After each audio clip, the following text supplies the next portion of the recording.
Ariana, a mulher. Quando, aquela noite, na sala deserta daquela casa cheia da montanha em torno, o vento convergiu para a morte e houve uma cessação estranha, seguida de um debruçar do instante para o outro instante. Ante o meu olhar absorto, o relógio avançou e foi como se eu tivesse me identificado a ele e estivesse batendo sotornamente à meia-noite. E na ordem de horror que o silêncio fazia pulsar como um coração dentro do ar despojado, senti que a natureza tinha entrado invisivelmente através das paredes e se plantara aos meus olhos em toda a sua fixidez noturna, e que eu estava no meio dela, e à minha volta havia árvores dormindo e flores desacordadas pela treva, como que a solidão traz a presença invisível de um cadáver, e para mim era como se a natureza tivesse morta. Eu aspirava sua respiração ácida e pressentia a sua deglutição monstruosa, mas para mim era como se ela estivesse morta, paralisada e fria, imensamente erguida em sua sombra imóvel para o céu alto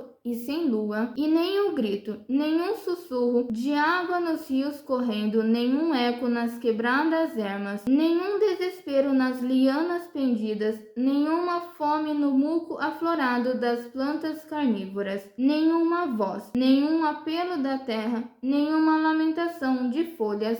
Nada. Em vão eu atirava os braços para as orquídeas insensíveis junto aos lírios inermes como velhos falos. Inutilmente corria cego por entre os troncos, cujas parasitas eram como a miséria da vaidade senil dos homens. Nada se movia, como se o medo tivesse matado em mim a mocidade e gelado sangue capaz de acordá-los. E já o suor corria do meu rosto e as lágrimas dos meus olhos ao contato dos cactos esbarrados na alucinação da fuga. E a loucura dos pés parecia galgar lentamente os membros em busca do pensamento. Quando caí no ventre quente de uma campina de vegetação úmida e sobre a qual afundei minha carne, foi então que compreendi que só em mim havia morte e que tudo estava profundamente vivo. Só então vi as folhas caindo, os rios correndo, os troncos pulsando, as flores se erguendo, e ouvi os gemidos dos galhos tremendo,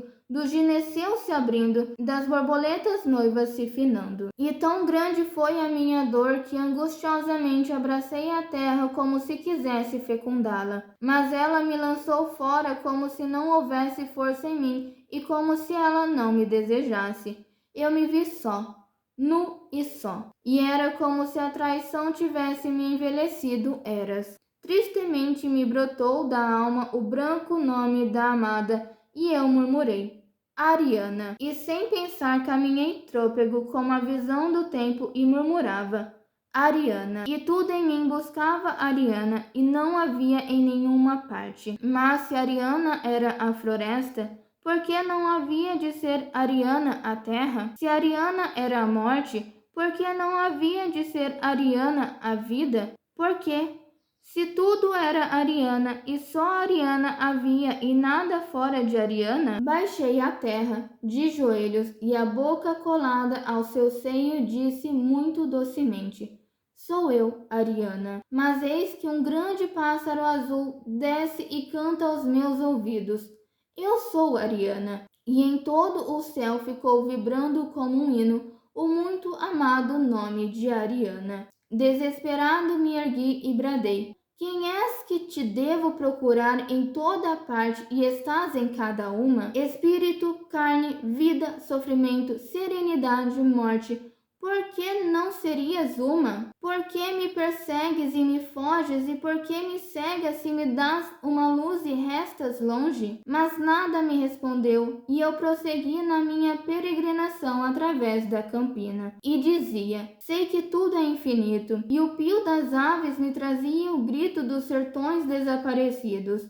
E as pedras do caminho me traziam os abismos e a terra seca a sede das fontes. No entanto, era como se eu fosse a alimária de um anjo que me chicoteava, Ariana, e eu caminhava cheio de castigo, e em busca do martírio de Ariana, a branca amada, salva das águas e a quem fora prometido o trono do mundo. E eis que galgando um monte surgiram luzes, e após janelas iluminadas, e após cabanas iluminadas, e após ruas iluminadas, e após lugarejos iluminados como fogos no mato noturno, e grandes redes de pescar secavam as portas e se ouvia o bater das forjas, e perguntei: pescadores, onde está Ariana? E eles me mostravam o peixe. Ferreiros, onde está Ariana? E eles me mostravam o fogo. Mulheres, onde está Ariana? E elas me mostravam o sexo. Mas logo se ouviam gritos e danças, e gaitas tocavam e guizos batiam. Eu caminhava, e aos poucos o ruído ia se alongando à medida que eu penetrava na savana. No entanto, era como se o canto que me chegava entoasse Ariana, e pensei: talvez eu encontre Ariana na Cidade de Ouro. Por que não seria Ariana a mulher perdida? Por que não seria Ariana a moeda em que o obreiro gravou a efígie de César? Por que não seria Ariana a mercadoria do templo ou a púrpura bordada do altar do templo? E mergulhei nos subterrâneos e nas torres da Cidade de Ouro, mas não encontrei Ariana. Às vezes indagava, e um poderoso fariseu me disse, irado: cão de Deus, tu és Ariana. E talvez porque eu fosse realmente o cão de Deus, não compreendi a palavra do homem rico. Mas Ariana não era a mulher, nem a moeda, nem a mercadoria, nem a púrpura.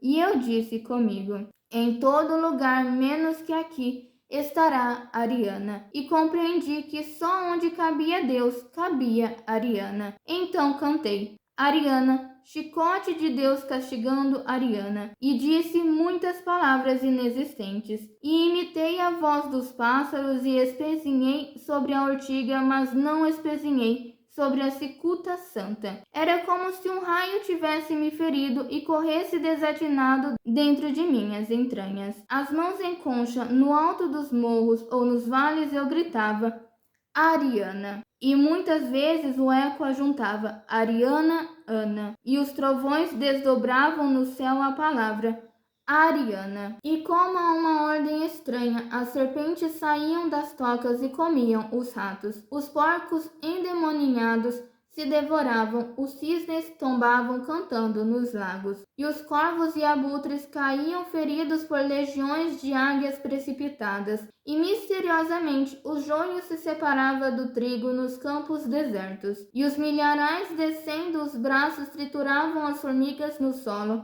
E envenenadas pela terra descomposta, as figueiras se tornavam profundamente secas. Dentro em pouco todos corriam a mim, homens, varões e mulheres desposadas. Umas me diziam: meu senhor, meu filho morre, e outras eram cegas e paralíticas. E os homens me apontavam as plantações estorricadas e as vacas magras, e eu dizia: eu sou o enviado do mal. E imediatamente as crianças morriam, e os cegos se tornavam paralíticos e os paralíticos cegos, e as plantações se tornavam pó que o vento carregava e sufocava as vacas magras. Mas como quisessem me correr, eu falava olhando a dor e a maceração dos corpos. Não temas, povo escravo. A mim me morreu a alma mais do que o filho, e me assaltou a indiferença mais do que a lepra. A mim se fez pó a carne mais do que o trigo, e se sufocou a poesia mais do que a vaca magra. Mas é preciso, para que surja a exaltada, a branca e sereníssima Ariana. Aqui é a lepra e a saúde, o pó e o trigo, a poesia e a vaca magra. Ariana, a mulher, a mãe, a filha, a esposa, a noiva, a bem-amada. E à medida que o nome de Ariana ressoava como um grito de clarim nas faces paradas, as crianças se erguiam, os cegos olhavam, os paralíticos andavam medrosamente. E nos campos dourados ondulando ao vento, as vacas mugiam para o céu claro. E um só clamor saía de todos os peitos e vibrava em todos os lábios: Ariana. E uma só música se estendia sobre as terras e sobre os rios, Ariana. E um só entendimento iluminava o pensamento dos poetas, Ariana. Assim, coberto de bênçãos, cheguei a uma floresta e me sentei às suas bordas. Os regatos cantavam límpidos. Tive o desejo súbito da sombra, da humildade dos galhos e do repouso das folhas secas. E me aprofundei na espessura funda cheia de ruídos e onde o mistério passava sonhando. E foi como se eu tivesse procurado sido atendido. Vi orquídeas que eram camas doces para a fadiga. Vi rosas selvagens cheias de orvalho, de perfume eterno e boas para matar a sede.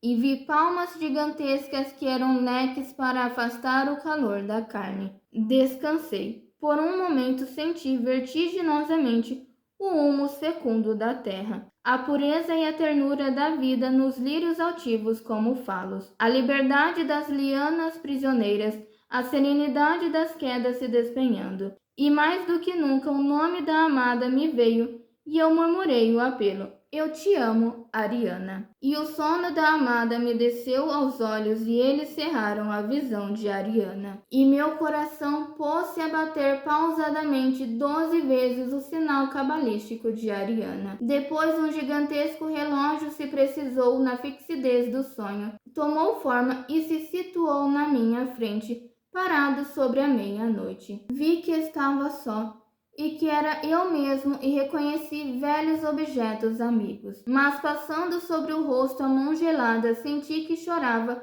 as puríssimas lágrimas de Ariana, e que o meu espírito e o meu coração eram para sempre da branca e sereníssima Ariana, no silêncio profundo daquela casa cheia da montanha em torno.